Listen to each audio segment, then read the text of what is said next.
We've seen some of the most dynamic and intense gameplay Clash Royale has ever seen here at CRL West.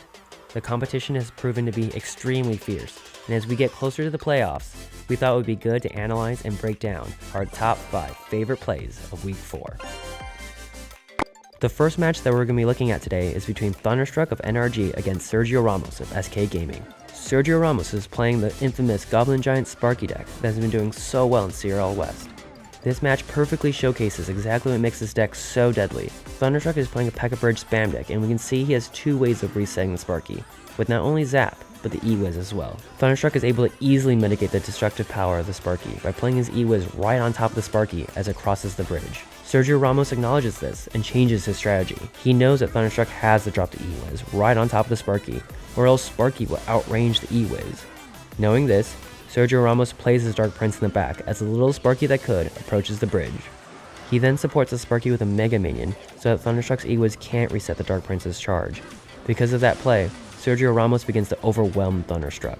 Thunderstruck is able to cycle back to a second E-Wiz in an attempt to stop the Sparky from connecting to the tower, but is destroyed in an instant by Sergio Ramos' push.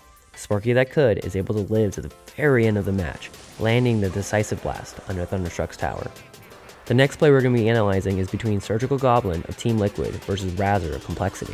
Both players are using Royal Giant decks with very significant variation. It seems at first that Surgical Goblin has the matchup, since he's packing Fireball in preparation for Razor's best answer to the Royal Giant, the Barbarians. We even see Surgical Goblin launching an onslaught of BM after his first push, since he's got such a good matchup.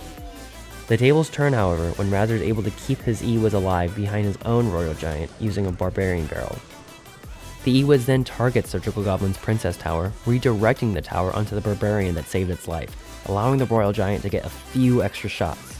In an already close game between 2 pros, that extra damage from the Royal Giant is able to help Razor clutch the victory, while at the same time showcasing excellent use of game mechanics. The next play is in this match between Dark Angel of Team Queso against the God RF of Immortals. This interaction happens so quickly that if you blinked, you would miss it. This play showcases the power of spell bait when Dark Angel plays the Rascals, knowing that it will bait out a Barbarian Barrel. Dark Angel doesn't even wait for the God RF to play the Bar Barrel before preemptively pushing opposite lane with a minor Goblin Gang push. This does devastating damage and takes the tower in no time flat. In a game against 2 elite players, it's not enough to just make pro plays. It's important to capitalize on your opponent's misplays. In this instance, the God RF overcommits with a Mega Minion in the left lane, making it so he has to wait for more Elixir to play his Electro Wizard on defense. This next match is between Tommy of Tribe Gaming versus Soking of SK Gaming. We've seen a wide variety of decks in CRL West so far, but in this match, Tommy makes the first appearance of the Princess. Let's go. In this match, we see Tommy constantly defending his Princess with perfect precision, allowing each Princess to get so much value.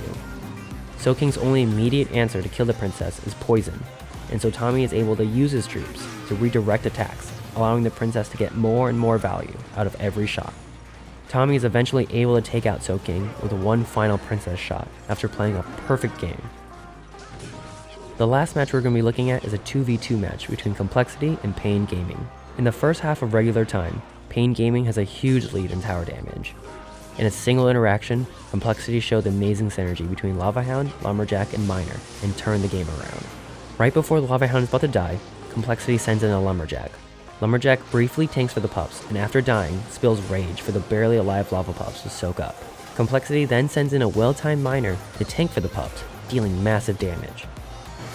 As the match progresses, Pain Gaming gets super close to taking out Complexity's tower.